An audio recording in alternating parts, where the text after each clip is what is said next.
Hi there, and welcome to another episode of Stand Your Ground Studio.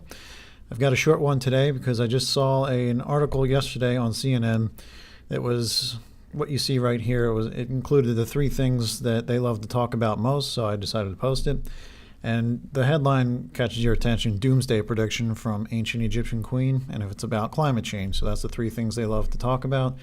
Sending out another doomsday prediction. It involves Egyptians who they worship, and climate change, which of course they love to push on us. So for the most part, the article is about what you'd expect. It's a new find that just came out, and they lay out some background, then they tie it to our situation right now here in 2016, and then they end on that real dubious note that kind of lets you know what they're actually trying to say.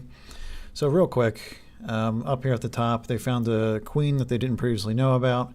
They lay some background about her, what age or what era she was in the Old Kingdom, who it was that found her, how they found her, and some of the work they still have to do.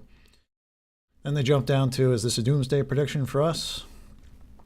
And they've got some work to do on it, but they say that after her reign, things started to change in their life. So they go on to relate it to our situation right now, where it was a crucial period when the Old Kingdom started to face major critical factors: the rise of democracy, the horrific impact of nepotism, and the role played by interest groups, he says, adding that climate change also played a role in bringing the end to not only the Old Kingdom Empire, but those in the Middle East and Western Europe at the time.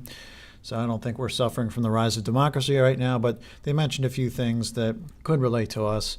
And they say that what ended up happening over the next couple hundred years is that the Nile stopped flooding. That affected their economy. Then tax revenues dropped, and then public works couldn't happen, like building of pyramids. So nothing major there. But then they relate it to right now. The find is both a historical echo and a warning. They suggest that you can find many paths to our modern world, which is also facing many internal and external challenges. By studying the past, you can learn much more about the present, and we're not much different from them as people, and that's understandable. People have a tendency to bury their head in the sand over major issues. I just think that most people are worried a little bit too much about the wrong issues. And then here's how they end. So are we too on the brink of disaster? It's possible, says Barta, and we could learn from that. But here we go. If we accept collapse as a fact, we will understand collapses as being a part of the natural course of things, and one of the needed steps in the process leading towards quote-unquote resurrection, he argues. Then we shall be able to do something about it. So what's supposed to be inferred from that is we're supposed to accept collapse as a fact, as a possibility. But the way it reads is, if we accept collapse as a fact, we will understand collapses as being a part of the natural course of things, and one of the needed steps in the process leading towards quote-unquote resurrection. Well, to me, that sounds ultra dubious. How does the resurrection even apply to the 21st century right now? What are we even talking about? And to me, that's that rise of the phoenix crap that they love so much. So it's just another one of those stories that they love to put out there. Maybe there's some hidden messaging in here. I don't know. Now, I've been busy with another video for a while, which still has yet to come out, but I've noticed there's been a ramp up in what I call the narrative creep towards World War III.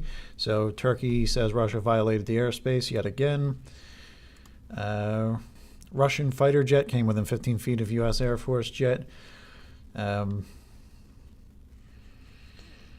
an inverse impact on the controllability of the U.S. aircraft, so on and so on. Then the Iranian surveillance drone, but at the same time they released, so a drone flew over a U.S. aircraft carrier, was found to be unarmed, but at the same time there was a submarine that was videotaping the aircraft carrier and went undetected. So there's just more of that going on. There's other stories going out too, like I know Japan just went to negative interest rates. I'll just point out that was in the exact same morning, or right before the morning, that the U.S.'s Q4 GDP report came out, and it created that very momentary spike in the markets.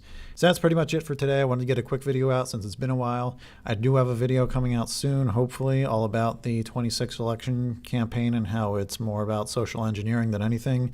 It's done. The first version's done, and it's very good, but I got hit with a copyright flag on that, so I'll have to figure that one out. Thank you for joining me. Like, dislike, subscribe, pass it around. Thanks again for joining me.